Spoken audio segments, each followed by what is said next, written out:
गरीबी में सबसे पहले अपने ही साथ छोड़ते हैं। आपके पास में पैसा होगा, आपके पास में धन होगा, दुनिया की सारी वस्तुएं आपकी होंगी,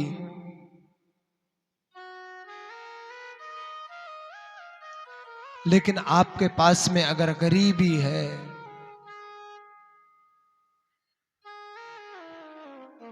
तो गरीबी में सगा भाई भी अपने भाई को नहीं देखता। और ये कहीं कहीं की नहीं, ये पूरे संसार की प्रथा है।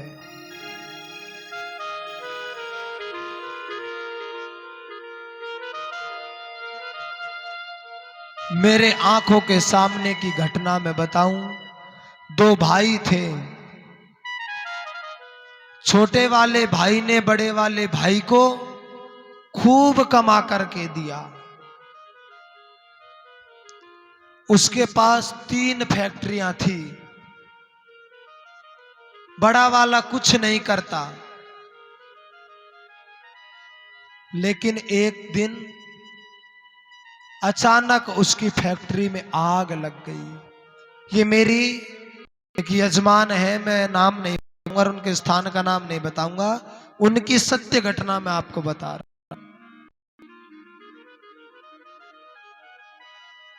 उनकी फैक्ट्री में आग लगी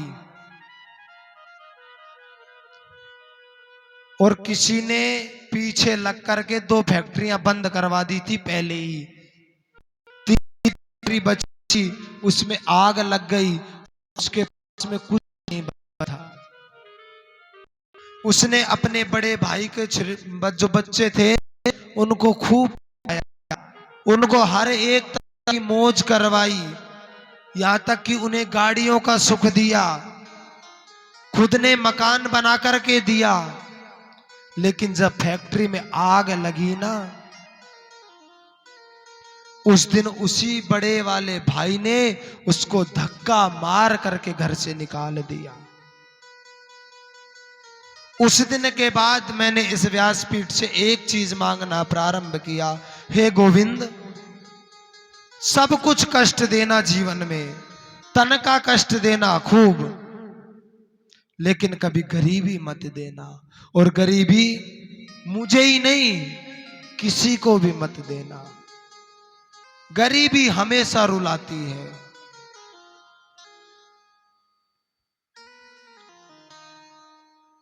आज मधुमंगल ने विचार किया कि मेरी सबके सामने बेइज्जती हो जाएगी। कन्हैया ने सबको आवाज लगाई, बोले भैया भोजन का समय हो गया, सभी आ जाओ।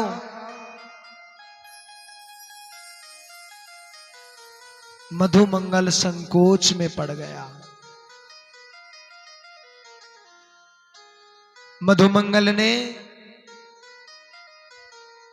अपनी कढ़ी को लेकर के और साइड में गए और एक बछड़े की ओंट में बैठ करके और उस खड़ी को स्वयं ही पीने लगे।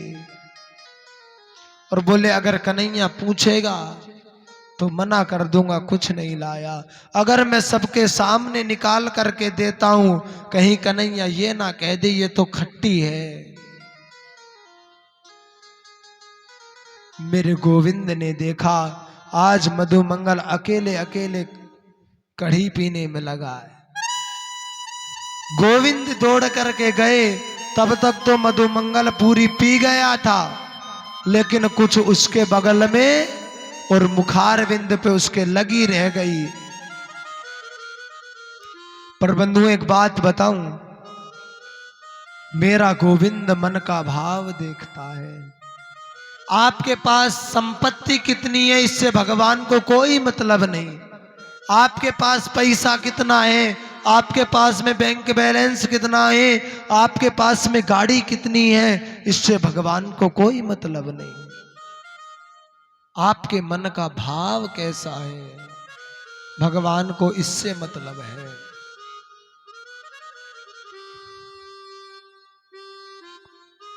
बोले भैया तू अकेलो अकेलो पी गयो।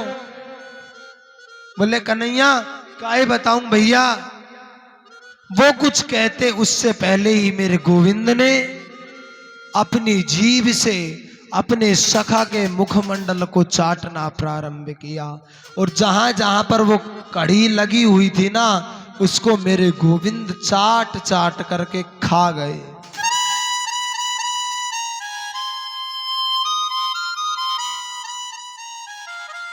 मधुमंगल के नेत्र सजल हो गए। अंक में भर लिया मेरे गोविंद ने, और अंक में भर करके आज भक्त भी रो रहा है और भगवान भी रो रहा है। ऊपर बैठे ब्रह्मा जी ने देखा, बोले ये भगवान है, दूसरों का ऊंट झूठन खाता है, ये भगवान कैसे होता है। ब्रह्मा जी ने परीक्षा लेने के लिए भगवान के सारे सखाओं को उठा लिया।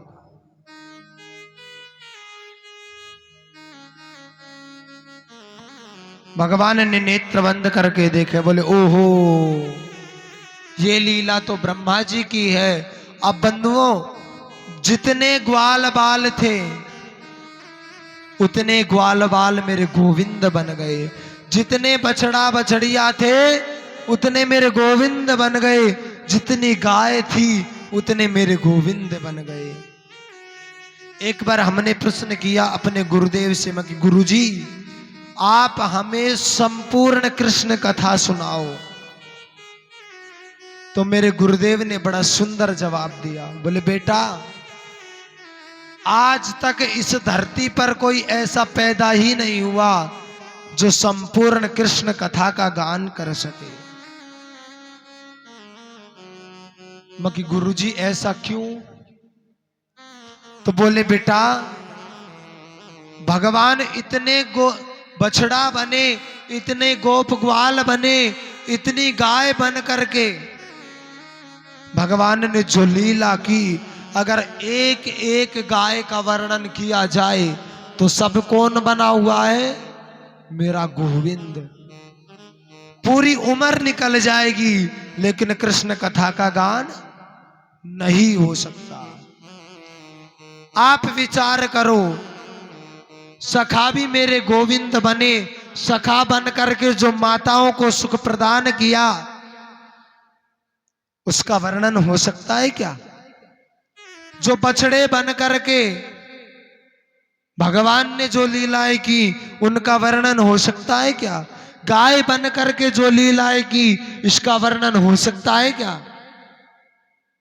इसलिए दुनिया में संपूर्ण कृष्ण कथा कोई नहीं गा सकता। भगवान ने ब्रह्मा जी का रूप धारण किया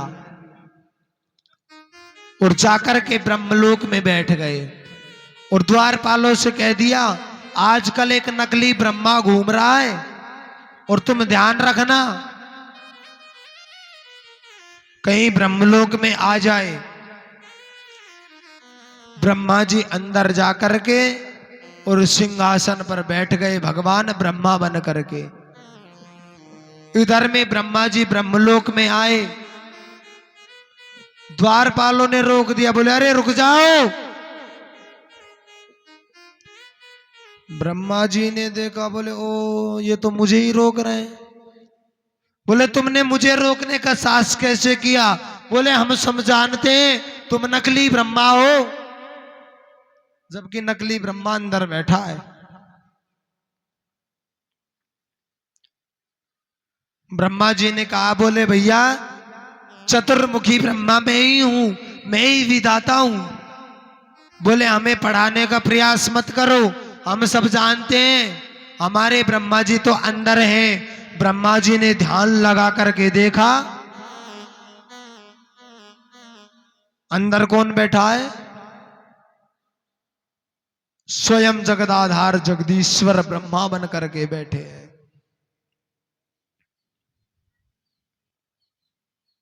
आज ब्रह्मा ने भगवान के श्री चरणार बिंदु में गिर करके क्षमा प्रार्थना की, और 1 वर्ष बाद ब्रह्मा जी ने उन बछड़ों को, उन गोप ग्वालों को लौटाया। 1 वर्ष तक बछड़े कौन बना रहा? मेरा गोविंद। बंधुओं, बछड़ों को लेकर के आज भगवान आए। भगवान ने अघासुर का उद्धार किया। आज मैया कन्हैया को महलों में सुला रही है, लेकिन कन्हैया को नींद नहीं आई। क्यों? कन्हैया ने विचार किया कि मेरा अवतार किस लिए हुआ है? ब्रजवासियों को सुख प्रदान करने के लिए। लेकिन अभी ब्रजवासियों को एक बात का कष्ट है। और देखो, भगवान का अवतार किस लिए होता है? गौ की रक्षा के लिए, ब्राह्मणों की रक्षा के लिए। नमो ब्रह्मण्य देवाय गौ ब्राह्मण हिताय च जगद्धिताय कृष्णाय गोविंदाय नमो नमः। गौ ब्राह्मण हिताय च, गौ की रक्षा के लिए, ब्राह्मण की रक्षा के लिए। विप्रधेन सुर संत हित लीन मनुज अवतार। लेकिन भगवान ने विचार किया कि हमारी जो गाय है ना, जब ये जमुना में पानी पीती है तो ये पानी पी करके मर जाती है। क्यों? यमुना में एक नाग रहता है, उसका नाम है कालिया नाग। मेरे गोविंद ने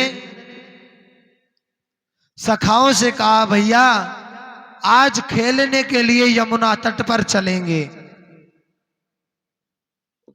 और बोले, आज मैंने अपनी मैया से एक बोल बंधवाई है।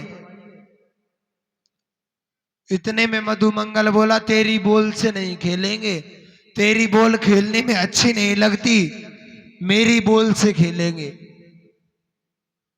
एक गेंद बनवा करके आज मधुमंगल लेकर के गया। सारे के सारे सखा यमुना तट पर इकट्ठे हुए और खेलते खेलते मेरे गोविंद ने उस गेंद को यमुना जी में डाल दिया। मधुमंगल ने हट पकड़ी, बोले, कन्हैया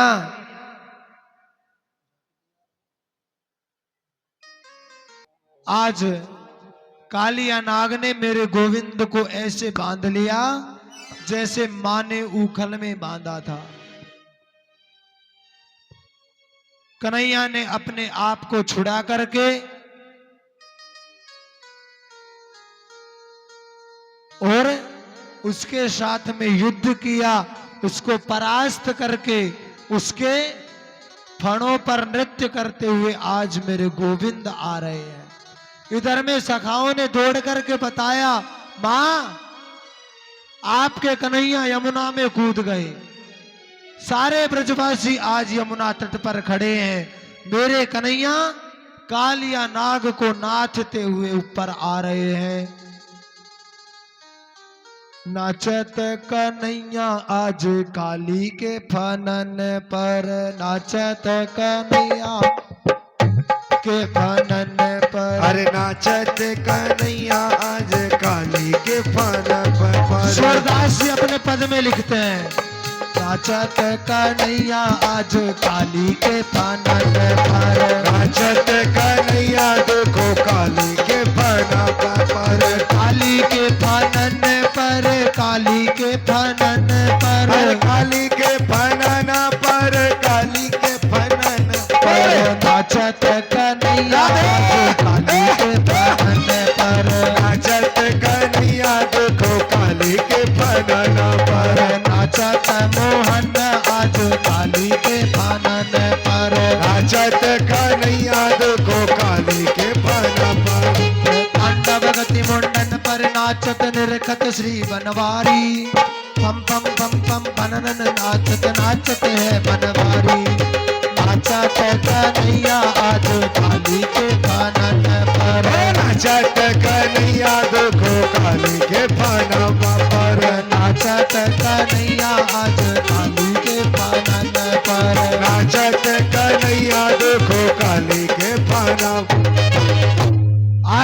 गोविंद ने कालिया नाग का नाथ किया और नाथ करने के बाद में जब मेरे गोविंद आए, गोविंद ने कहा कालिया नाग से कि तुम आज ही इसको छोड़ करके रमण द्वीप में निकल जाओ। कन्हैया वहां पर गरुड़ रहता है और गरुड़ मेरा भक्षण कर जाएगा। भगवान ने कहा कालिया, मैंने तुम्हारे ऊपर जब नाथ किया तो मेरे दोनों चरण तुम्हारे ऊपर छप गए, अब तुम्हारा गरुड़ कुछ भी नहीं करेगा।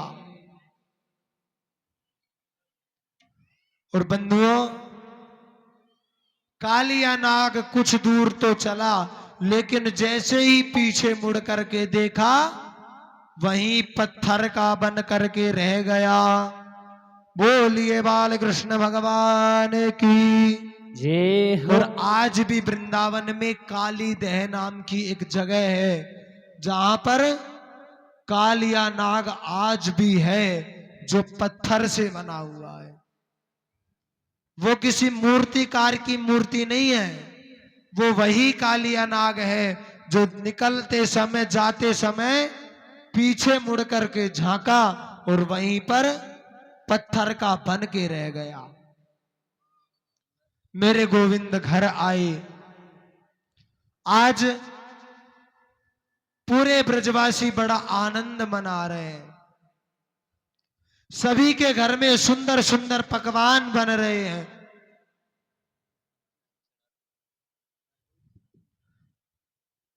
नंद बाबा सभा करके बैठे हैं। माता यशोदा अंदर भोग बना रही है। कन्हैया गए, बोले मैया बड़ी जोर से भूख लग रही है।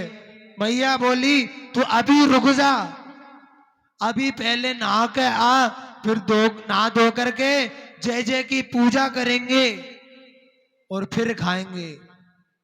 बोले मैया ये जय जय कौन है? बोले अरे लाला, ये जय जय है ना, ये इंद्र देवता हैं, और जब ये प्रसन्न होते हैं ना तो ये बारिश करते हैं, जिससे हमारी गौचारण भूमि है ये हरी भरी बनी रहती है। फिर ये गाय वन में चर करके आती है, फिर सुंदर दूध देती है, उनते माखन निकले और वही माखने तू खावे।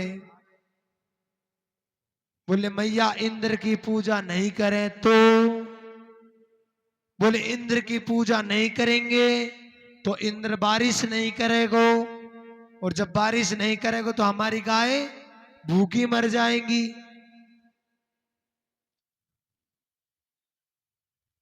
मैया ने कन्हैया को हड़का करके भगाया। मैया ने कहा नेक सो है, अभी कितने वर्ष के हैं कन्हैया? हैं? भगवान ने गोवर्धन कितने वर्ष के निर्धारण किया? हैं? 7 वर्ष के कन्हैया। मैया ने कही, बोले 7 वर्ष को छोटो सो लाला, इतने से मुते इतनी बड़ी बड़ी बातन ने करे। नंद बाबा के पास में कन्हैया पहुंच, बोले बाबा मैया ने मुझे डांट करके भगाया। बोले क्यों? बोले मैया ने सुंदर सुंदर पकवान बनाए लेकिन मोए खावे नहीं दियो। बोले लाला आज जय जय की पूजा करेंगे। बोले बाबा मैं तुमको एक जय जय बताऊं, तुम्हें एक बात बताओ, या इंद्र ने तुमको कभी दर्शन दिए क्या? बोले लाला इंद्र ने कभी दर्शन तो नहीं दिए। फिर बोले तुम कैसे कह सको कि इंद्र तुम्हारो भोग लगावे? ब्रजवासी बोले, बोले कन्हैया की बात में दम तो है, हम तो केवल रखते ही है, अब इंद्र भोग लगा रहा है कि नहीं लगा रहा है इसका कोई कन्फर्म थोड़ी है। बोले बाबा मेरे जय जय हैं और ऐसे भोग ना लगा मैं, सामने आके भोग लगा मैं। बोले सामने आके भोग लगा मैं? बोले हाँ। बोले कौन से जय जय हैं तेरे? बोले मेरे जैसे हैं गिरिराज बाबा। नंद बाबा से कही। नंद बाबा ने अपनी सभा में विचार किया और बोले एक बार तो कन्हैया की बात को मान करके देख ही लेते हैं। आज कन्हैया की बात को मान करके और सभी सुंदर सुंदर पकवान बनाने लगे। क्या क्या बनाया? खीर बनाई, पूड़ी बनाई, सब्जी बनाई, आहा, रसगुल्ला बने। मुंह में पानी आगो दिखे हैं। पीछे वाले तो ऐसे जीप फेरवे लग गए जैसे रसगुल्ला इनके मोहरे में चले गए हो। खुरचन है, खीर मुहाने, खिरसा है और खुरमी है, खीर है, खजला है, जलेबी है, आहा, अलवर को प्रसिद्ध कलाकंद भी है। खाओगे कलाकंद? ये देखो सामने वाले तो यूं नाड़ने हिलावे लग गए। और साथ में बनी बालूशाही, मोहन थार बनी, मेवा बाटी बनी, मठरी बनी और मसूर की पाक बड़ी मीठी है। पेड़ा बने, रसगुल्ला बने, संग में बनी रबड़ी। रबड़ी को नाम तो देखो, मैया को मुंह ऐसे खिलवो जैसे पूर्णिमा को चांद। या देख मैया ने पहर लियो दुपट्टा, आगो दी से पानी।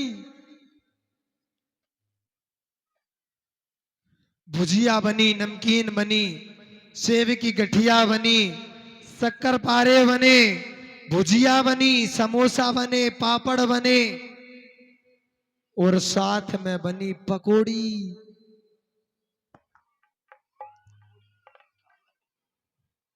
तू खावे गोगा? हमारे संगीत वाले इनके मुंह में पानी आ रहा, देख पकोड़ी इनके नाम बनते।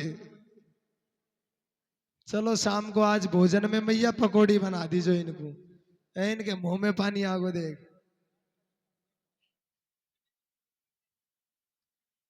बंधु कई प्रकार के अचार बने, कैरी का अचार बना, नींबू का अचार बना और वो आते हैं ना गोल गोल से छोटे छोटे से, क्या कहते हैं उन्हें? हैं? लेसुआ। कई प्रकार के अचार बने। ब्रजवासियों ने 56 भोग बनाया और अपनी अपनी गाड़ियों में सजा करके आज लेकर के चले हैं। कहां लेकर के जा रहे हैं? गिरिराज जी की तलैटी में। गिरिराज जी की तलैटी में आज सभी ब्रजवासी अपने अपने भोग को लेकर के गए। सांडिल्य मुनि ने आदेश दिया, बोले सबसे पहले पूजा में किस चीज की आवश्यकता पड़ती है? बैठे बैठे उबासी मत लो, अभी थोड़ी देर में 56 भोग बटेगा। देखो सभी अपने अपने जी फेरवे लग गए। अरे भाई थोड़ी देर तो इंतजार करो, चश्मे वाली दादी थोड़ी देर इंतजार कर ले, फिर खूब खाइयो 56 भोग।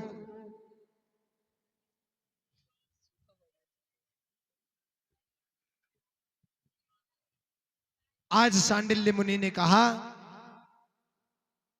कि पूजा में सबसे पहले आवश्यकता पड़ती है जल की। सभी ब्रजवासी जल लेने के लिए यमुना जी पर पहुंचे, लेकिन गिरिराज बाबा छोटे मोटे थोड़ी हैं। कितने हैं? 7 कोस के। अब 7 कोस के गिरिराज बाबा को नहानो है तो कितनो पानी चाहिए? चाहिए ना।